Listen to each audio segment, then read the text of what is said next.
You cannot hide your biases and your hatred. You cannot hide it. If your heart is not right, That's true. the rest of you is going to react to that. I've always wondered, why do people hate so much? Where's that coming from? It's not human nature to hate. I always think it's a learned activity. It is. and because it's a learned activity, it could be unlearned. So I'm looking to work with some people to unlearn this whole attitude of hatred, because it doesn't have to be that way. And our life, all of our lives could be better. Greetings. I'm Robert Lee Kilpatrick, the host of the Healthy Society series here at the Commonwealth Club World Affairs in San Francisco, and also the chair of the Health and Medicine Member-Led Forum.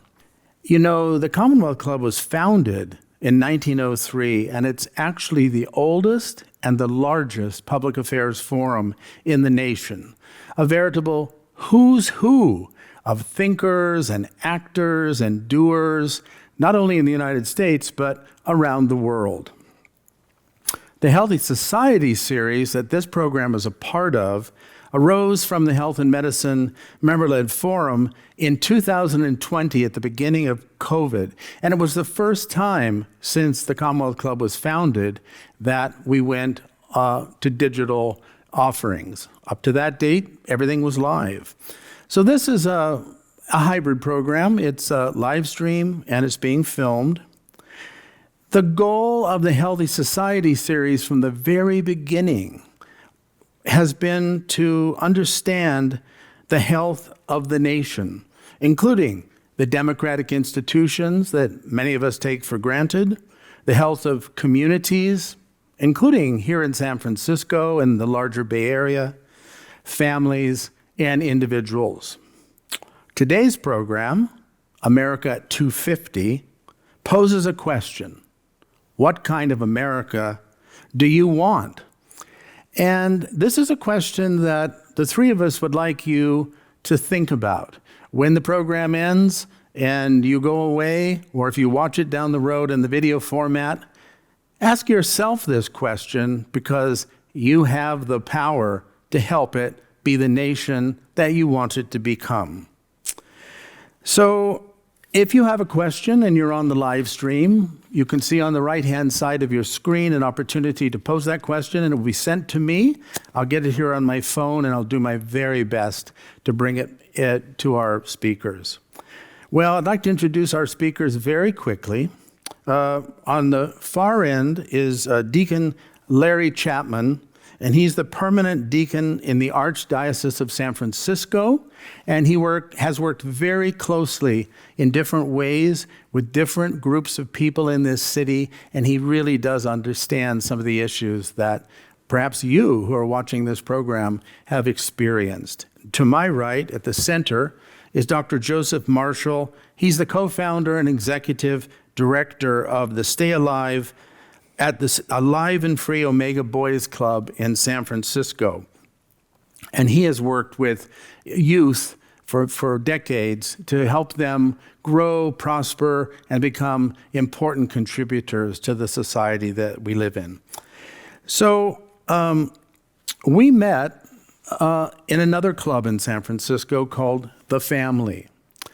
And that's relevant because the DNA of the Family Club is civility. That is also true for the Commonwealth Club. Civility is a way for us to talk about pretty much any topic, no matter how controversial it is, with respect and humanity. So I'm going to kick this off with a couple of slides, and then the other speakers will give their comments, and then we'll have a conversation.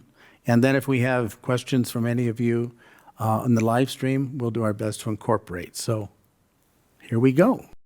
I chose this image of Dr. Martin Luther King standing in front of the American flag because, in a way, I do believe that he symbolized and continues to symbolize the concept of an inclusive America, a nation that empowers everyone to achieve their goals. And so this slide is part of my answer to the question, what kind of America do you want? I continue to find his writings extremely inspirational, and also that the nation has embraced him to the extent that we have a federal holiday. Much more to be done, but I think that this picture to me says clearly the America that I want to see more of. I wanted to give a quote because it's relevant to the Healthy Society series itself. On March 25th, 1966, in Chicago, Dr. King said, "We are concerned about the constant use of federal funds to support the most notorious expression of segregation. Of all the forms of inequality, injustice in health is the most shocking and the most inhumane because it often results in physical death."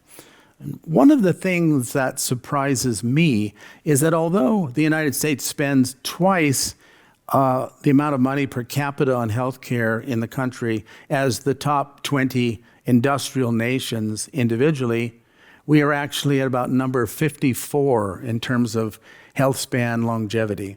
So there's clearly a problem in this country, and I would say in a program called The Healthy Society, King's quote about injustice in health, which is based on class, it's based on race, it's based on your zip code. This is a challenge that I think we're going to have to confront, and it may come up in our discussion today. This is a quote from Edward Adams, who in fact was one of the founders of the Commonwealth Club. And I thought it was worth mentioning at the beginning of our discussion because he says that it's important to have regard for the public welfare.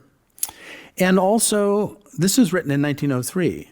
No matter how diverse their views of obtaining it, their views, in fact, being as diverse as possible in order that no point of view may be missed. So we're living in times when there's lots of attack on diversity, equity, and inclusion, AKA DEI. And here's a quote from one of the founders of the Commonwealth Club in the United States, basically saying, "It's very important to welcome diverse perspectives and then to listen to what people have to say." That's another, I think, something I would like to see in a new America. Civility. I think this is an important point. I've mentioned it in the context of the Commonwealth Club and also the Family Club. It's about disagreeing without disrespect, seeking common ground as a starting point for dialogue about differences, understanding biases, etc. And I think the notion at the beginning of the second paragraph, civility is a call for our shared humanity, where respect, kindness, and compassion and dialogue grow out of a commitment to understanding oneself and others. This is also part of what kind of America I would like to see. And I will say with confidence that what we are doing today on this stage for you to see, in my view, is a superb and excellent example of civility in action. Okay, at the heart of this whole program is the Declaration of Independence.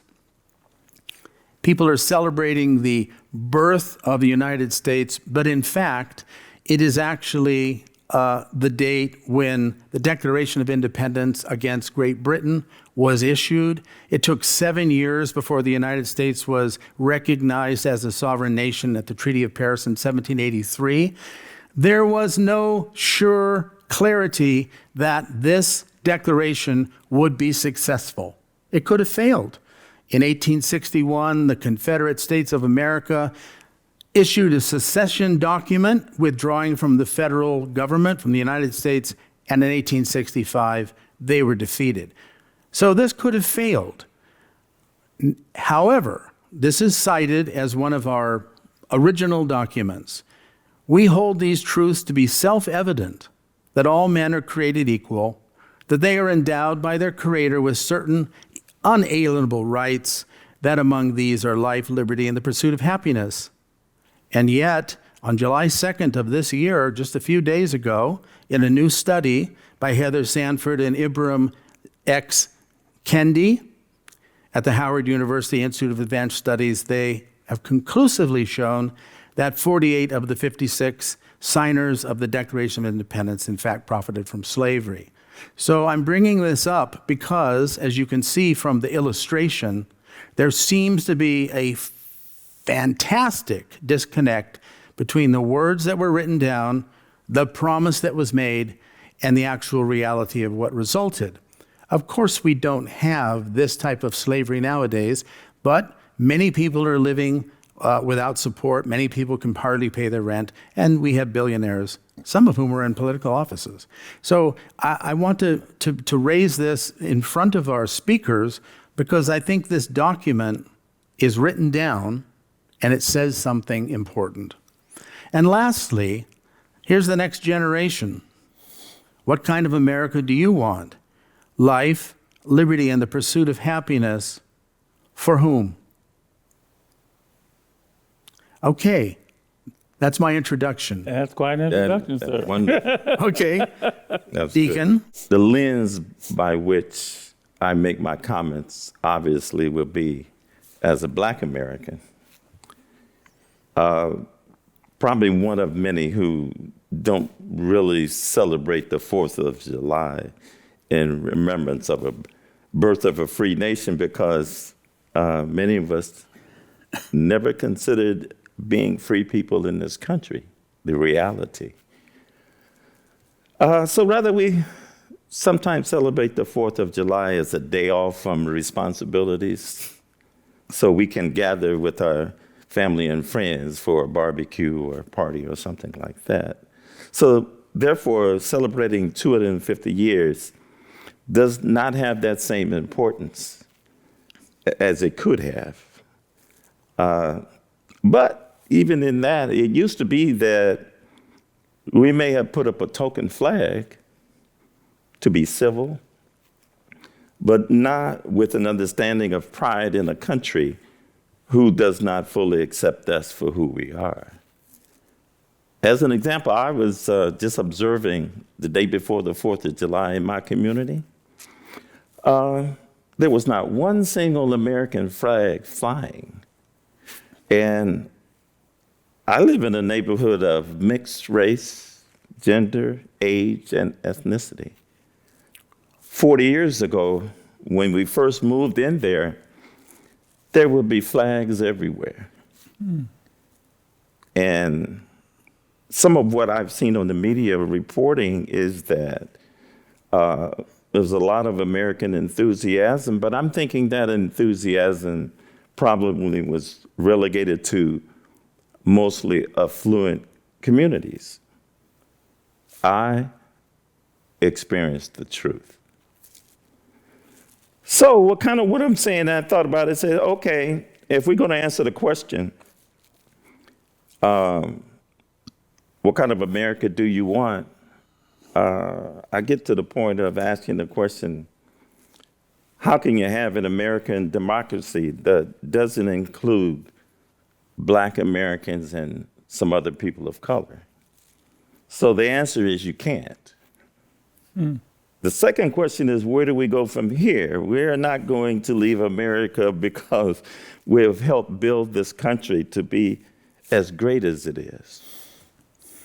We still, after 250 years, have not received our share of the rewards, to be honest with you. The current changes are certainly not the answer. And some things have gotten even worse for, some Black Americans. But kind of is what you said, Robbie, American has broken its promise to the people. We live in a dream-deferred country now for some people.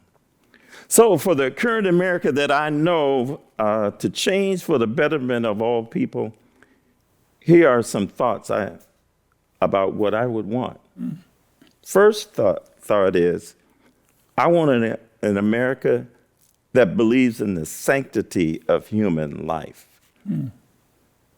In that all human life is created equal, all human life has dignity and purpose. And our human survival is contingent upon the safety and security of all human life on earth.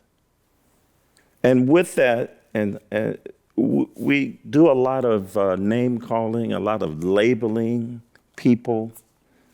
And so we've created this idea that people have to be identified the way that somebody else feels that we should. If I put a label on you, that's what I'm going to call you. But that's not necessarily who I am or who other people are. Mm-hmm. So I'm hoping that we can get beyond those kinds of things. My second point that I would like, I want a compassionate America. Mm-hmm. I want an America that uses the strength and power to assist and guide underdeveloped and struggling countries to be able to provide for the social, psychological, and physical needs of their human population, and one that seeks to maintain a relationship based on mutual respect and cooperation. Kind of remove all the elements of extortion and corruption that exist in the relationships with foreign leaders. Mm-hmm. I want an America that seeks to heal strained relationships with countries perceived as enemies and commit to continued dialogue to resolve issues through diplomacy, not threats or war. And I want an America that believes in and works toward peace and tranquility. Mm-hmm. My third point, and this is really important, I want a free America. I want an America that holds all the freedoms in the Constitution and amendments as sacred and to be protected and not compromised by the government, legislative, executive, or judicial interpretations as they see fit for political reasons. Mm-hmm. I want an America that is free of wide-scale corruption. Those in public office and their constituents who practice corruption really should be identified, indicted, tried in a court of law, and if convicted, removed immediately from office and not allowed to run for any public office again.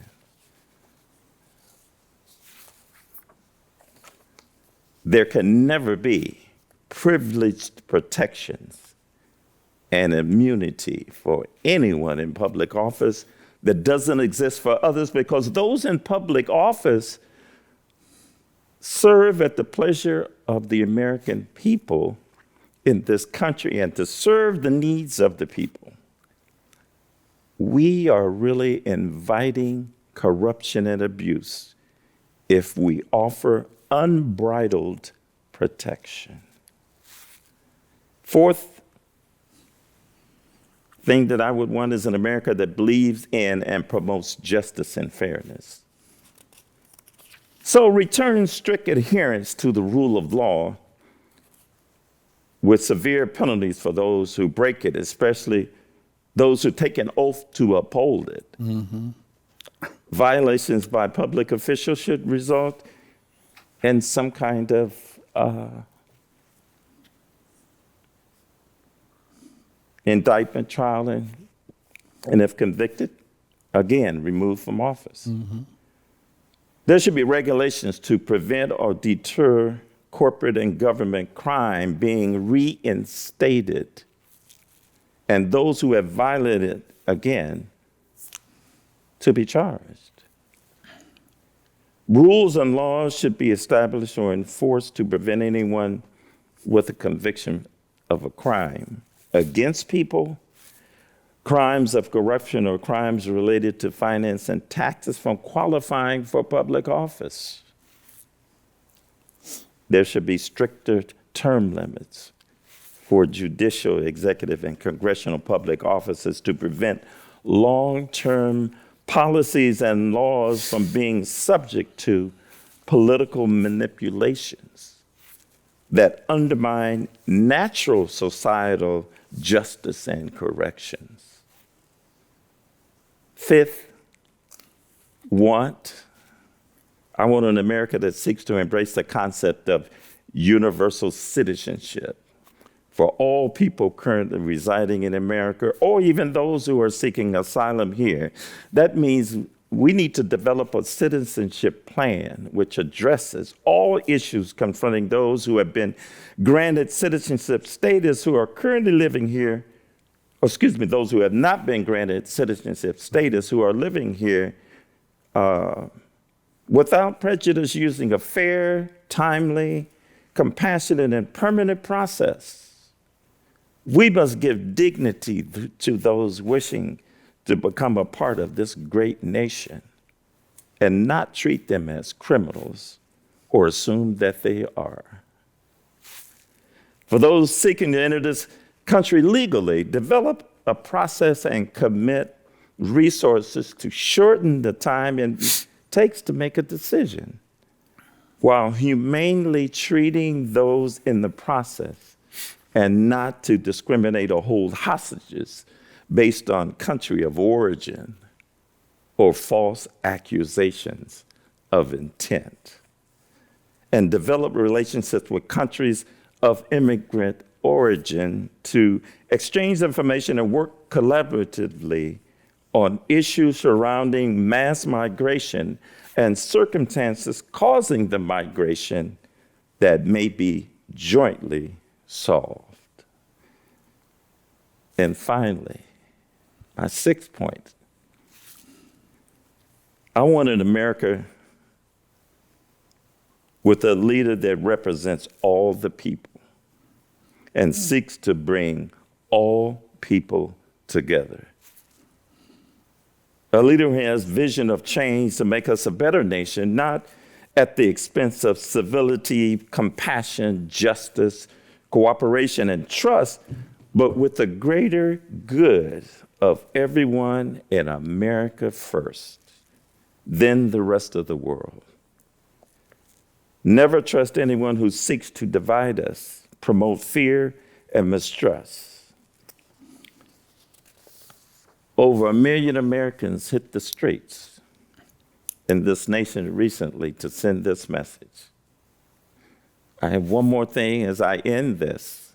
When I read the Declaration of Independence transcript, which listed the facts related to actions of the King of Great Britain prior to the American Revolution, I was shocked to see many similarities to what our nation is experiencing today. I would invite you to read it for yourself. It would be in the best interest of all of us to pay attention to the direction that our American democracy is heading if we want to survive as a nation. And I'll end with, I am optimistic. The things that I have visioned is something that we can get there, but at what cost to the people of this country? Thank you. Wow, there's lots to talk about. But before we do, we're going to listen to Dr. Joe Marshall tell us his view, and then we'll have a conclave. Well, my first thought, you really thought about that, didn't you? I gave it a lot of thought. He did. You sure did. He sure did. But I've been living it, though. What I appreciate is you gave it thought. Yeah. And this question, I think everybody should give it thought. What kind of America do you want? And I'm going to make a couple things first. And I think I'm speaking for all three of us, but I'll speak for me. I think the things that we're saying, these aren't liberal statements. These aren't conservative statements. These aren't right statements. These aren't left statements. These aren't, I don't even think even Democratic or Republican statements, right? No. These are, at least my approach, these are human statements. These are human statements. And my approach it's a human, it's about humanity, right? Mm-hmm. I thought about I think this is a perfect time to have this question because America 250. Anytime you have a benchmark, Robert, you know, we did it in our own lives. I remember when I hit 21, I thought back, oh Lord, 21. Hit 21. What have I been doing for the last? You know, that's a milestone. You know, I get to drive, I get to drink. You know, all right, Miles, let me look back at my life, and throughout our life, we do that. My next one was at 40. And as I got older, every 10 years, it's shorter. I'm looking back at 50. I ain't gonna tell you all that. But the point is, you look back on your life and you assess it, and it does sort of give you a chart where you want to go forward. So I think America at 250 is perfect. I mean, we did it 50 years ago at the 200th, right? Mm-hmm. And I think, just given what's going on at this time in the country and in the world, it's perfect to ask this question. So the kind of America you want to see. I took a different tack. My different tack was, by the way, you might catch up having two black Americans up here, but that's okay. A lot of it's going to sound the same. We're brothers by another mother. Well, yeah, but I get it. Yeah. So you know, I my tack is to do that what we would do in our own personal life, is to look back, to look forward. Mm-hmm. And I do happen to be a black American, so I'm going to look at the members of the. We have a saying with young, and I work with young people. For those who are watching, I work with young people, and one of our sayings is, "We're not all related, but we're all family," and we take that seriously.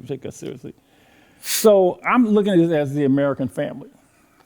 And, you know, in the American family, and let me just say, I'm holding in front of me and everybody else up there this tenet that I grew up. God, how many times did I say all men are created equal? How many times did they say in the Pledge of Allegiance to liberty and justice for all? Mm-hmm. You know, I mean, every day at school for a while, right? So this thing has been drilled into me that all men are created equal. And I must find out, I was very, very chagrined, and that's a nice word, to find out, no, all men ain't really created equal, but you held it out for me. So I'm going to talk about, in the spirit of the American family, the disregarded member of the family, the abused member of the family, the family who suffered abuse, and remarkably came through with all the scars, and, you know, still I rise, as Maya Angelou would say, or, you know, overcoming, in the words of Dr. King. And I just want to talk about, because what do I want to see? I want a society where you say what you mean, right? Mm-hmm. All men are created equal. Be true to what you said on paper. Mm-hmm. If you don't mean it, if you didn't mean it, then change it to something. And I mean it. Just change it to something. Don't set people up. Don't set yourself up.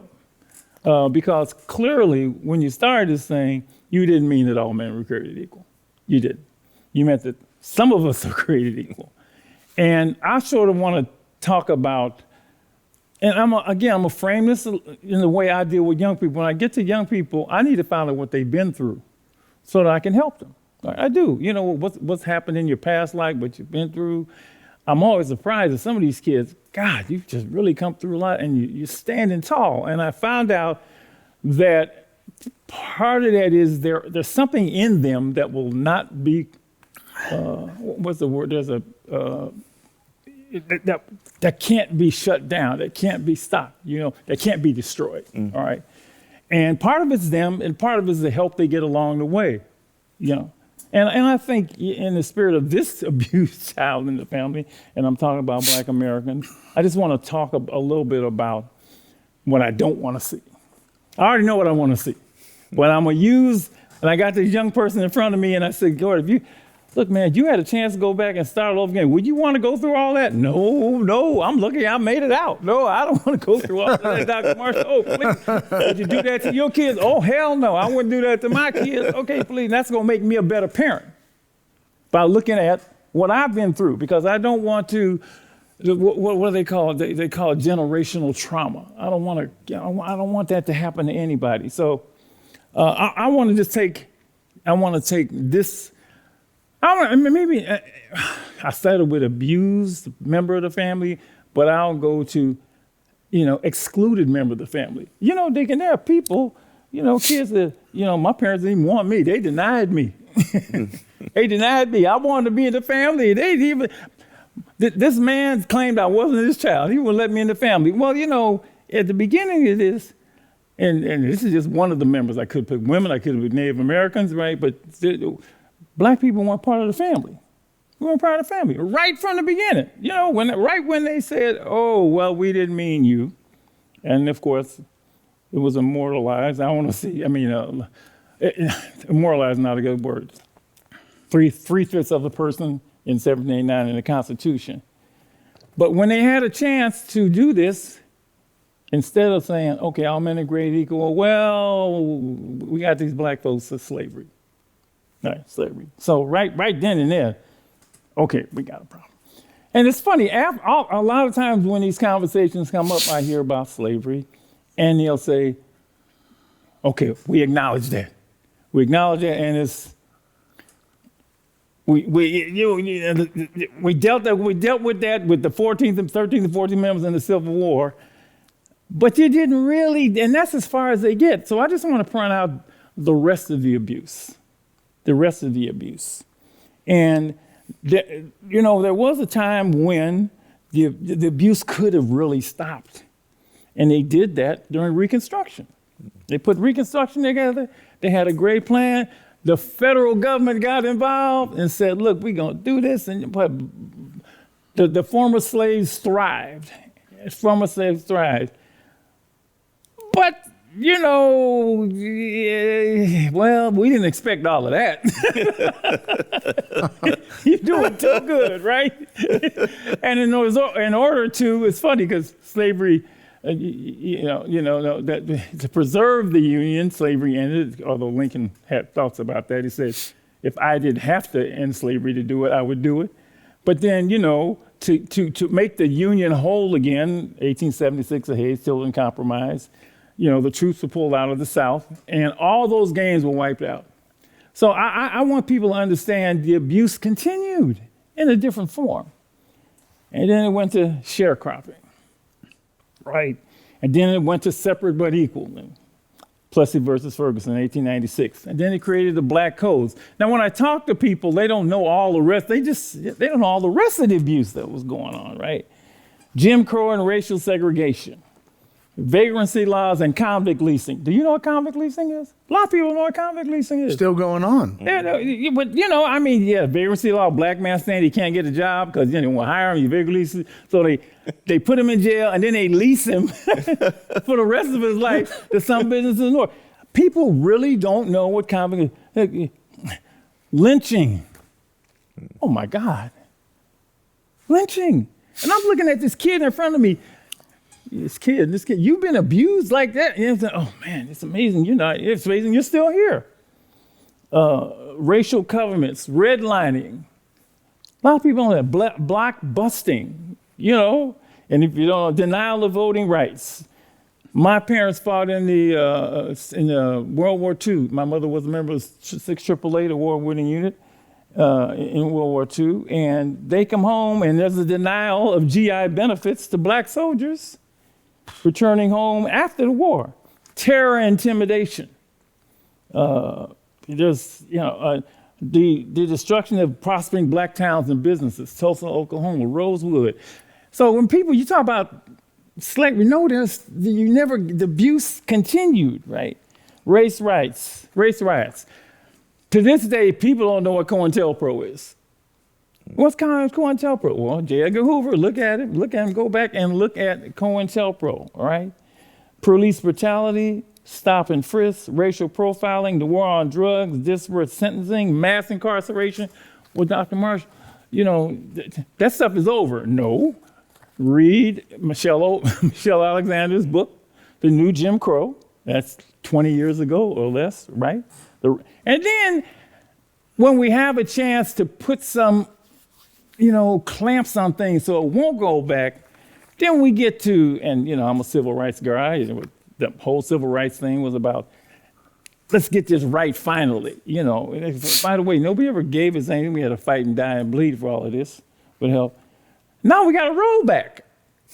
Now, now we're rolling everything back with the safeguards that we have put in. There's a war on what they call diversity. They're firing some of the highest ranking black officials in the federal government. They're not promoting in the Department. I hate the Department of War. Department of Defense. They're not promoting black officers, right? And this is right now. The number of black employees were purged in Doge. I got this stuff down. The executive order established in 1965 banning discrimination in federal contracts was rescinded on the first day. It goes on. And then lately we just had the gutting of the Voting Rights Act. All right. So when you ask me what I want to see, I know what I don't want to see. I don't want a repeat of that. I don't want a repeat of this abuse with this child that I work with. And they would not ask for it again. And I'm saying I am just blown away at this member of the child in the American family who's had to learn to swim upstream, has been the equivalent of, what's the guy pushing the rock up the hill? Sisyphus, right? He's trying to get to the top, and you get up there, and now it being rolled back. It's just incredible to me of all the struggles of the members. No members of the family should be treated like this. And here the thing is, if you treat one member of the family like this, then verily you're going to treat everybody like that. You're going to treat everybody back. So I want to applaud Maya Angelou said, "Still I rise." Yes. Chuck D said, "Refuse to lose." Those of you who are rap fans, hip hop fans. Dr. Luther King said, "We shall overcome." And what's my great poet, Langston Hughes says, "Mother to son, life ain't been no crystal stair." So that's what I want to see. I want to see all men are created equal. And I'm going to give you an example of what I don't want to see moving forward. I don't want to see members of the family abused, because no member of the family should suffer that kind of abuse. I hope that makes a little bit of sense. Makes lots of sense. Yes. I wanted to say that what I heard in both of your perspectives was really a cry, or perhaps a demand, for common humanity. Oh, yeah. And when you talk about kind of what you want and what you don't want, Yeah. I was really moved when you referred to lynching, and then you said there's this young boy in front of me. And I've seen pictures that you've seen and other people have seen of a black man hanging dead in a tree surrounded by hundreds of onlookers, right? And it's like, Deacon, you're in the Catholic Church. I'm a member of the Episcopal Church. I was raised in the church, and I was raised with the view that all people are welcome at our table. So when I see those pictures, I'm beyond astonished. It's incredible to me that human beings are capable of, on the one hand, creating beautiful music and art and science, and on the other hand, this brutality. So I heard Dr. Joe and what you were saying. I actually could feel viscerally the pain behind your words. And thank you for being so open and honest. I mean, I don't say that in anger, or I certainly could. I say it in pain and in suffering. And I did not mention the trillions of dollars of wealth that, the generational wealth that the abuse caused this particular member of the family. Right. But I'm saying it because the promise of America, the whole thing was, that's not going to happen to all people, all men are created equal. And so, I think America's got to decide what they want. I mean, do you really want? And again, I did not say a policy. I didn't say any of this. I didn't say any of that. I'm just saying, if that's your mindset, what, and it's great. And people out there, who are listening, tell me, what kind of America do you want to see? I mean, they say, well, we're divided now. Well, to me, segregation was as divided as you could get with color. So what do you want to see? We know what we want to see. I know what I want to see. I want to see America that hasn't been like it has been for so many members of the family for 250 years. Yeah. What I'd like to do to kind of open this conversation up a little bit to the future, but acknowledging the past and the present, I'd like to go back to the second part of the Martin Luther King quote that was on my slide, which I didn't read. And then I want to go back to a statement in the Declaration of Independence, which I did not read. Okay? And here we are. Okay. So let's go back to the Declaration of Independence. After it talks about life, liberty, and the pursuit of happiness, it says, and I would like you to think of the present when I say this, with a view to the future, and this is for our audience, that whenever any form of government becomes destructive of these ends, life, liberty, and the pursuit of happiness, because all men are created equal, it is the right of the people to alter or abolish it and to establish a new government, as to them shall seem most likely to affect their safety and happiness. And that was the argument, that was the grounds for severing the tie between the colonies and the crown. So I'd like you to ponder that. If it gets to the point where the government no longer can ensure the safety and the happiness of the American citizens, the American experiment needs to go down a different path. That's not a threat, it's an observation, and it was written down in the Declaration of Independence. So here's the quote from Dr. King that I didn't mention. He talks about, of all the forms of inequality, injustice in health is the most shocking and the most inhumane because it often results in physical death. Here's what I didn't say. And think of what I just quoted from the Declaration of Independence.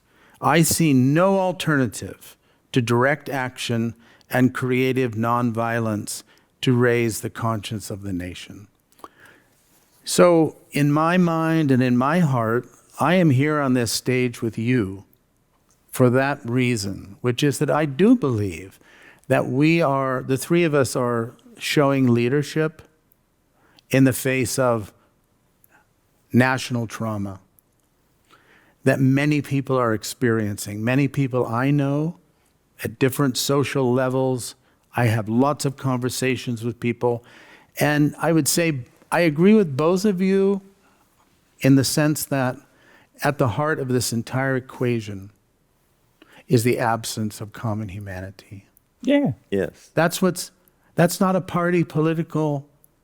No. There are many guilty parties in the history of the United States. And throughout that thread has been an absence of common humanity. And I think I'd like to talk a little bit about that with you too. How do you think about the possible next steps for you and then for our audience who will be pondering this important question? Let me say, Dr. King, my God, what a remarkable man. So Dr. King, I think Dr. Martin Luther King believed in America more than anybody. I mean, he really believed in those words. That's why I chose this He photo. believed in those words. He believed in those words. He believed you could change the conscience of people. Now, I give him a lot of credit for that, because I'm not sure that's true. Well, he did. Because, well, yes, he did. He did. And what I've also learned is you can change the law, but you can't necessarily change people's hearts. True. Right? True. And there are a lot of people whose hearts haven't and hadn't changed. I've seen some statements that the presidents over the years have made, particularly about my abused member of the family, and you would be shocked at the words they said about black people. And this isn't, the folks walking the street. This isn't, there's a great book by Indus Kush called What They Didn't Teach You in Black History Class, and you would be shocked at the things they said. So this is belief. There's been belief in America that all men really aren't created equal. And to this day, there are people who believe that. So that lens frames everything that they do. And so you're asking me, I do believe all men are created equal. So therefore, my life pursues that trajectory. I don't know that everybody out there believes that. And I think that's what you take into everything that, you do, whether you go into law or politics or into the judiciary or, if you're running a corner store, right? So that statement is a huge challenge. It's a huge challenge. It has been for 250 years, and it will be for the next 250 years. And I would say if that statement isn't realized, a lot of the things that people feel, about democracy, we won't be here. But the other part of it is that you can frame it in such a way that you can find people with your same feelings about this country and this democracy. And you have to seek those individuals so that you maybe collectively can work on changing the norm. We're only going to be able to do this together because apart from those individuals who seek to separate people, the people that really know better in their own hearts that what's going on is wrong. And they are the individuals that you have to find a way. And some of the people are coming around, I have to believe it. When you get 1 million people to go out on the street, something's changing in their hearts that's affecting them to even want to go out there. But the point is that does not change how people are being treated. There has to be, which are the points I made here, some of these things have to be the basis for what's going to initiate the change in this country so that we can be the democracy that we're supposed to be.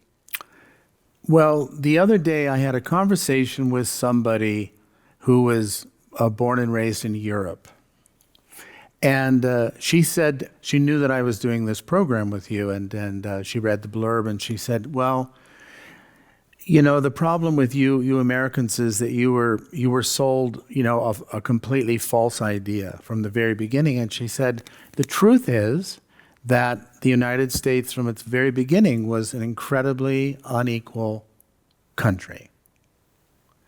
Just was. I mean, in South Carolina, 60% of the population in 1776 was black, and the majority were slaves, right? So it was not equal. And if you look now at the extreme gaps between super wealthy and the average person, it's even more extreme than the colonial period, excluding the slaves, okay? So she was saying to me something that came to me during the George Floyd situation, when I first heard the concept of structural racism. I had never really heard that, the two combined. So this notion that there are structural impediments to groups of people, I wonder, and I'm bringing this up because I've just got a question from the online audience, which actually is partly related to this angle. So let me read it to you, keeping in mind what I just said about structural, baked-in obstacles to individual advancement, okay? So the question is, I agree and deeply appreciate what you're saying, but what about the environment that allows us to live? And non-human creatures, I don't think they are mutually exclusive. So I think what this person is saying is, although we're talking about humanity, we're also talking about life, the sacredness of life. What can you say about that? Because you both have some different perspectives as well as similarities. Well, I'm going to do with human life because so one of the things we have a rule for living with our kids, and there's nothing more valuable than an individual's life. Okay. Okay. You could be talking about the life of the planet. Yes. I think that ties into all of this. And Deacon, you can take it from here. But let me just say this, and I meant to say this earlier, and I'm not. We can go right back to her question. When you ask what you see for the future, a trend for me, if there's a trend now to deny the truth of what happened in history, right? To change it, to make it like it never happened. You can't do that in your personal life. That's true. You can't do that. I mean, that doesn't work. If you pretend, what they say, it all comes out in the wash is what the old folks used to say, right? That's right. And so I know the truth was denied to me. And when I found out, I was aghast. That made me angry. Mm-hmm. So this notion of we're going to pretend that that none of this happened or it didn't happen this way, or that the Tulsa massacre wasn't really a massacre, right? It was a race. All this stuff that they're doing now to rewrite history is the craziest thing. That's just gonna, no, that's not the way to go. But yeah, so let me say that out as a way forward. Do not do that. That ain't gonna work. Because the truth is gonna come out. Yeah. And that's gonna make it worse, right? And people gonna be angrier. And part of the people really angry now is because you didn't teach them the truth in the first place. But the other side of that is you cannot hide your biases and your hatred. You cannot hide it. If your heart is not right, that's true. The rest of you is going to react to that.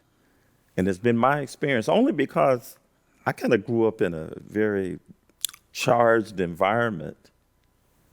And I've always wondered, why do people hate so much? Where's that coming from? It's not human nature to hate. I always think it's a learned activity. It is. and because it's a learned activity, it could be unlearned. So I'm looking to work with some people to unlearn this whole attitude of hatred, because it doesn't have to be that way. And our life, all of our lives could be better if we find a way to, just be human about things. Here's a thought. What about if we actually accept? And let me just say this. And being human is not tied to power. No. It's not tied to control. It's not tied to domination. No. That makes you not human. That makes you can't have a society that's based on that. No. And so much of what's going on is based on that. It's based on power. It's based on control. Yeah. It's based on domination. It's not based on humanity. What if we accept that, if we look back at history and we look at the world right now, what if we accept that human beings are capable of the most despicable things and the most beautiful things? What if we say that what's going on in Ukraine or what's going on in the Gulf of Hormuz, that this is about humanity too? And what if we were to say the only way forward for this country, to go back to the word structures, because you mentioned the executive branch, you mentioned the judiciary, you mentioned the legislature. These are structures.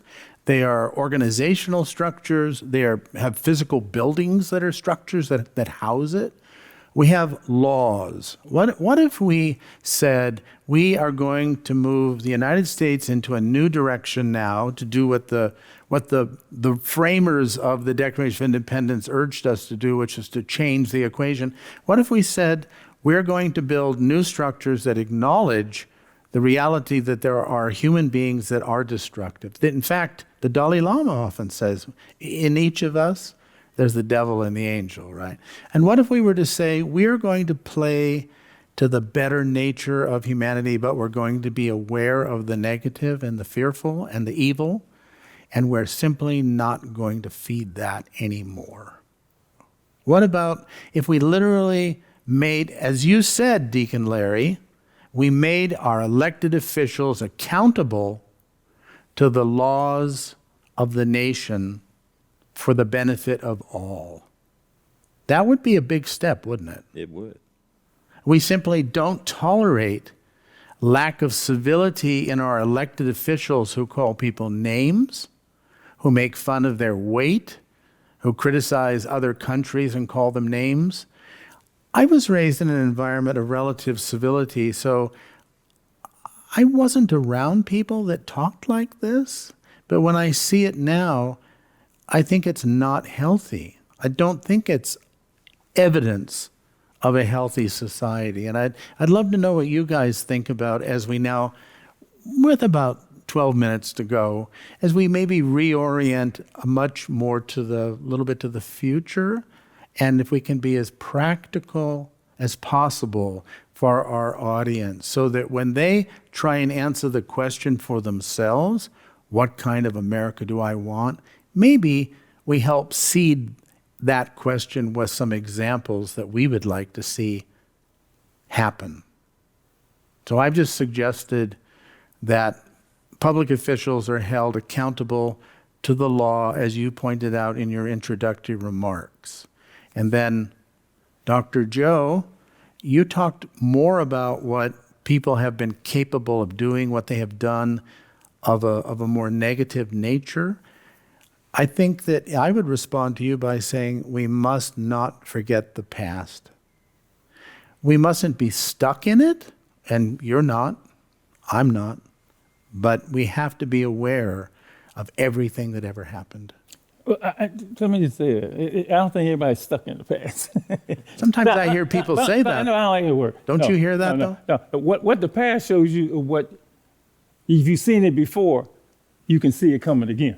I mean, Right. I keep using your own personal life, see, because for some people oh my God, I've been through this before. Here it comes again. I haven't got this out of my system. So when I hear that, that's a ridiculous argument to me, because they wouldn't do that to themselves, okay?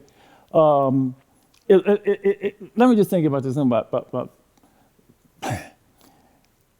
I don't like, we should all be public servants. If you're going to go into that area, be a public servant. Mm-hmm. Public servant, in my opinion, wants to serve the people.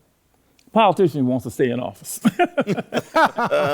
That's just my definition. That's the definition. And it seems Vote like for me. you lose your way. You could, and you've seen police officers, I'm not disparaging you, right, police? But I've seen officers go into, and I was on the police commission here for 14 years, go into it with the best of intentions. And you get in, I'm gonna catch the bad guys, right? And you get in there and somewhere along there, you lose your way for whatever reason, right? And so you turn into something that you know, how did I get here? And you say that, you doing stuff like, wow, a lot of corruption and stuff happens. You should be a public servant. And to me, that means you have ideas, you have thoughts, you have ideals. And if you're willing to risk not being elected, reelected, and just stay in office, you're probably a public servant. There are two things, and again, working with young people, a lot of this stuff that's going on is hard to reconcile, because I teach my young people about integrity and honesty. And people applaud me for teaching about integrity and honesty. I don't know what happens to people when they grow up. I really don't. Hormones. Something happens, see, because the places where you need integrity and honesty the most is in business and in politics. Yes. Because those are the places that can affect your life. Business affects, that's why, if you're dealing with the stock market, you got to be honest, right? In business, right? It affects, and when you're a politician or you're a public servant, the laws governing people is affected. So this whole nation of, you talk civility, integrity, and I don't know what happens when you start, but I know what happens when you get there. And so if to me, that has to come back, because that gives things a chance to happen. Sure. Mm-hmm. I think there's one more thing that we need to consider. I might be the naive one in the room saying, why are you talking about that? That ain't gonna happen. But no, that needs to happen. There seems to be a level of fear out there. Oh, yeah. Yeah. And I think the level of fear is causing people to panic and do things that maybe they wouldn't normally do. But you can't control change so much unless it's you. Mm-hmm. You can only control what's going on in your life. So if we're going to ask people, what kind of America do you want? What are you willing to do to change yourself from within to have the kind of America that we should have. And that's my challenge to everyone. It begins with you. It begins with me. If we're not willing to do it, nothing is really going to change. Mm-hmm. That's why this question is, so what kind of America do you want to see? Yes. And again, I am so, I can't even say biased. There's so many things working with kids that make you honest and pure. You have to be. Good advice, bad example cause confusion. That's what I tell my young people, right? And so if you want things to change, just like Deacon said, change begins with you. Yes. It begins with you. The whole structural piece, structures are built on people's beliefs. Yeah. Structures are built on a belief that they then turn into law, which becomes a structure. So I don't go after the structure, I go after the way people think, because if people think a certain way, they're going to make different laws. Everything's different is based on the way that you think. So those beliefs create the structures. And so if people believe differently, they're going to create a different type of structure. Absolutely. However, my view is that slavery ended at gunpoint. And what you were talking about, Reconstruction and then Jim Crow, it came back again because the federal troops left and people had not changed their minds and not changed their hearts. So without the gun, probably, if Abraham Lincoln had said, oh, well, let's let them go. Let's let the 13 states go. After all, our country was formed seceding from an existing government, violently, using violence. Listen to the Star-Spangled Banner.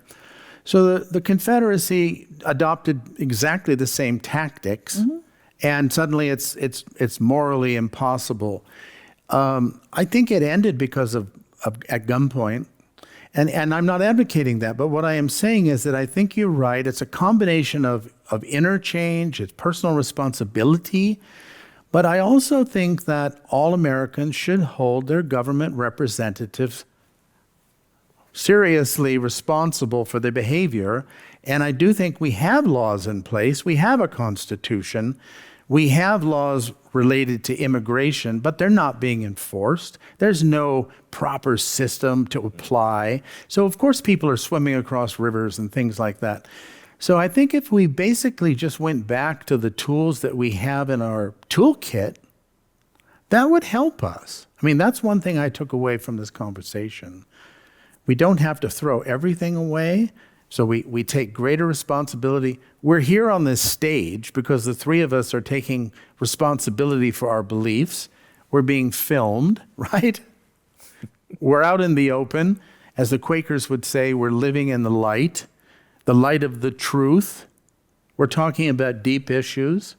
And I hope this talk will encourage everyone watching this program, as Dr. Joe Marshall has said, to ask the question for yourself. Sure. Ask the question and talk to your children. Talk to your families.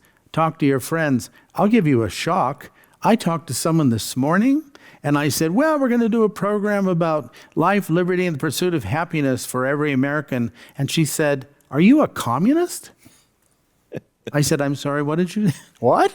That came out of the Declaration of Independence. Yeah, that's a great answer. That's a great, so what I'm saying is that I think we have become so disconnected from our sacred texts, right?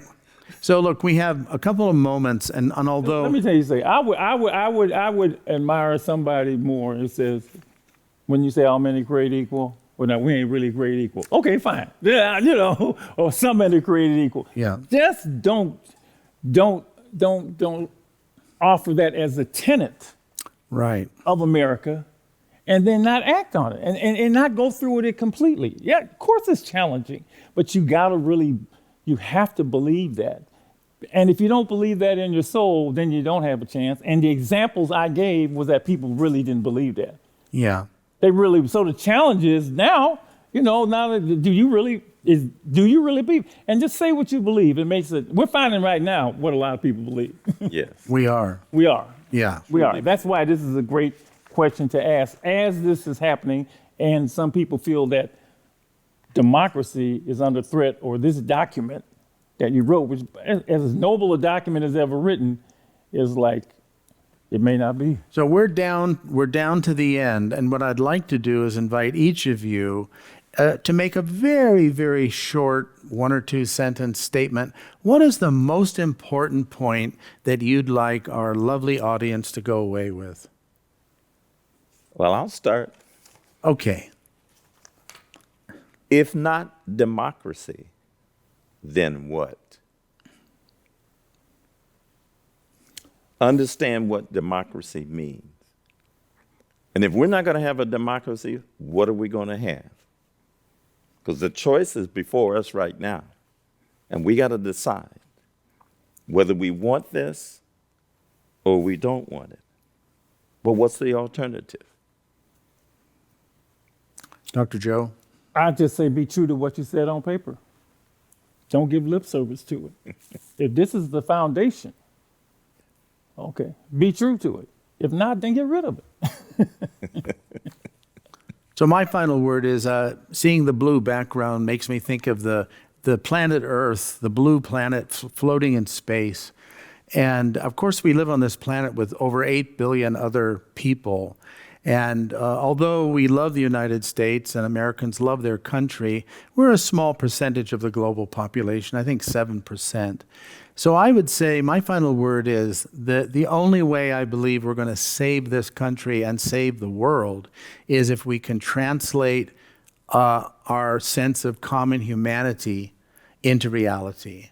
And I'll go back to my Episcopal roots and say, all people should be welcome at our table, and they're all welcome at my table. They're certainly welcome at the table at the Commonwealth Club World Affairs in San Francisco. So thank you for joining us. Thank you for your honest expression today. I thought it was I learned a lot. Thank you. Well, I want to thank all three of us for the civility and the Civility, yes. Civility. Yeah.